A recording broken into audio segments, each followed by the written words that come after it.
Hello again. Just read an interesting article on WorldNet Daily. I'll attach the link. You're not going to have to look for it.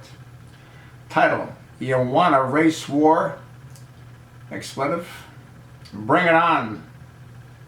White. Expletive.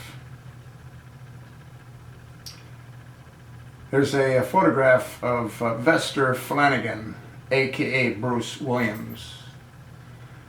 The article states, the man who died as a suspect in the shooting of a television reporter and cameraman in Virginia earlier Wednesday left a 23-page note that describes his anger, his hate, and his threats. The note was faxed to ABC News, which reported on some of its contents. ABC provided a copy to investigators as soon as the fax arrived at 8:26 a.m., some 2 hours after the shooting that killed reporter Allison Parker, 24, and cameraman Adam Ward, 27. Parker was interviewing a businesswoman, Vicki Gardner, about tourism at the time. Gardner was shot and was in stable condition after surgery. The man who had been on-air reporter Bryce Williams at station WDBJ in Virginia's real name, Vester Lee Flanagan, said he recognized that the shooting of a number of black people at a church in South Carolina pushed him over the edge. The church shooting was the tipping point, but my anger has been building steadily. I've been a human powder keg for a while, just waiting to go boom, ABC quoted him saying. ABC reported he called about 90 minutes after sending the fax, said authorities are after him and all over the place. He hung up. He later, while being pursued by police, apparently shot himself and died shortly later in a hospital. Quote, why did I do it? I put down a deposit for a gun on 6/19/15. The church shooting in Charleston happened on 6/17/15, he wrote. What sent me over the top was the church shooting, and my hollow point bullets have the victim's initials on them. This guy's really sick. He goes on to say that Jehovah spoke to him, telling him to act. You wonder what kind of psychotropic drugs he was taking, huh?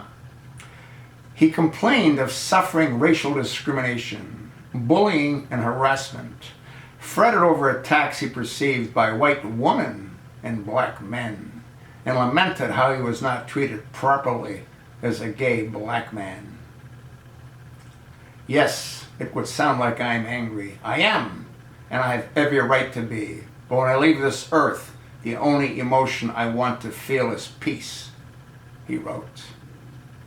You sort of have to ask yourself a question. We know what Barack Hussein Obama did with the Charleston church shooting. The next day, or the day after, he sent $29 million to the families of those that supposedly lost loved ones. Is he going to do something similar to the families in Virginia that lost loved ones? And here we have a Vester Flanagan, an African-American homosexual. That's what we have. You know, I caught a little bit of Rush, and he was talking about the dilemma the media is going to be in now, because you got a black man who turns out is a homosexual that killed innocent white people. You think they're going to spend the next 6 months talking about it the way they did Ferguson? Or the way they talked about George Zimmerman? I'm inclined to think not. Things like this simply get buried under the rug. Now, if this was reversed, if this was a white guy that wasted a couple of black people, you'd have the Attorney General Loretta Lynch sending the FBI to investigate. The whole thing is insane. Like I said, his background has to be looked into as to the kind of drugs he was taking. An investigation has to take place as to all the military personnel that are killing themselves and what kind of drugs they're all being subscribed by the Veterans Administration. And again, will Obama speak of this event, or will he just ignore it? He can't call it, well, yes, this would be, in his mind, workplace violence. Forget about this manifesto that this mental case wrote. If he didn't do that, Obama will put this down as workplace violence. That's what he would do, because that's what he always does. Just like Fort Hood by Major Nadala's son was workplace violence.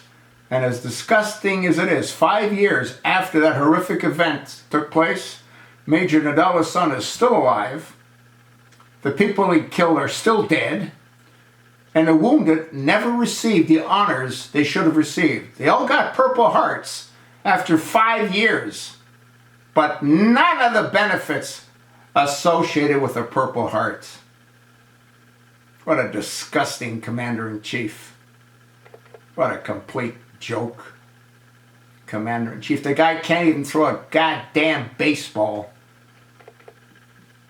Anyway, you sort of know how I feel. Let me know how you feel.